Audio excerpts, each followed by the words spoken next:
اس احتجاج کے لیے جنتر منتر کا مقام منتخب کرنا بھی اتفاق نہیں ہے۔ دلی کا یہ مقام کئی دہائیوں سے عوامی احتجاج کی علامت سمجھا جاتا ہے۔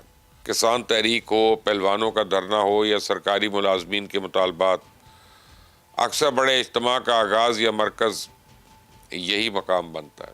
اور اس بار بھی کاکروچ جنتا پارٹی نے اس جگہ پر اپنی طاقت کا مظاہرہ کیا، پارلیمنٹ مارچ کا اعلان کیا، اور بھارت دنیا کی سب سے بڑی نوجوان آبادی رکھنے والا ملک ہے۔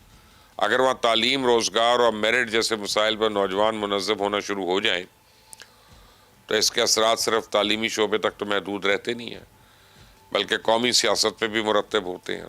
تو مودی حکومت اس تحریک کو محض ایک وقتی احتجاج نہیں سمجھ رہی بلکہ وہ اسے مستقبل کے ایک بڑی سیاسی چیلنج کے طور پہ دیکھ رہی ہے۔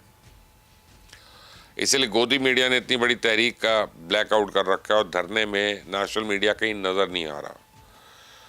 لیکن سوشل میڈیا بھارت کے عام نوجوانوں کو تیزی کے ساتھ جوڑ ہے، اور ان نوجوانوں کا مطالبہ صرف ایک ہے۔ وہ کہتے ہیں کہ پچھلے چند برسوں میں مختلف سرکاری امتحانات میں پرچے لیک ہوئے، امتحانات ملتوی ہوئے، بھرتیوں میں غیر معمولی تاخیر نے لاکھوں نوجوانوں کا مستقبل غیر یقینی بنا دیا۔ اس لیے وہ چاہتے ہیں کہ امتحانی نظام کو مکمل طور پہ شفاف بنایا جائے اور ایسے واقعات کی ذمہ داری صرف نچلے درجے کے اہلکاروں پر ڈالنے کی بجائے اعلیٰ سطح پر بھی احتساب کیا جائے۔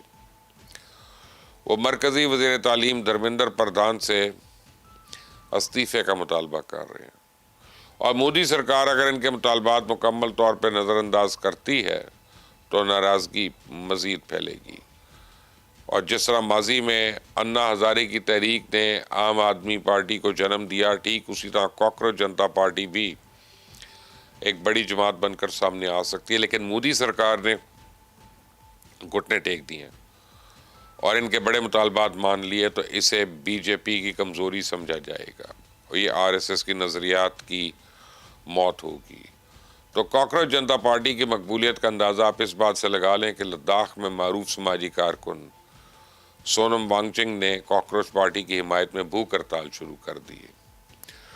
بھوک ہڑتال کے 15ویں روز ان کی صحت بگڑنے کی اطلاعات سامنے آئیں، جس کے بعد پولیس اور انتظامیہ نے انہیں زبردستی ہسپتال منتقل کر دیا، لیکن اس سے احتجاج کی شدت کمی نہیں ہوئی بلکہ لداخ سے گجرات تک یہ آہستہ آہستہ پورے بھارت میں پھیل رہی ہے۔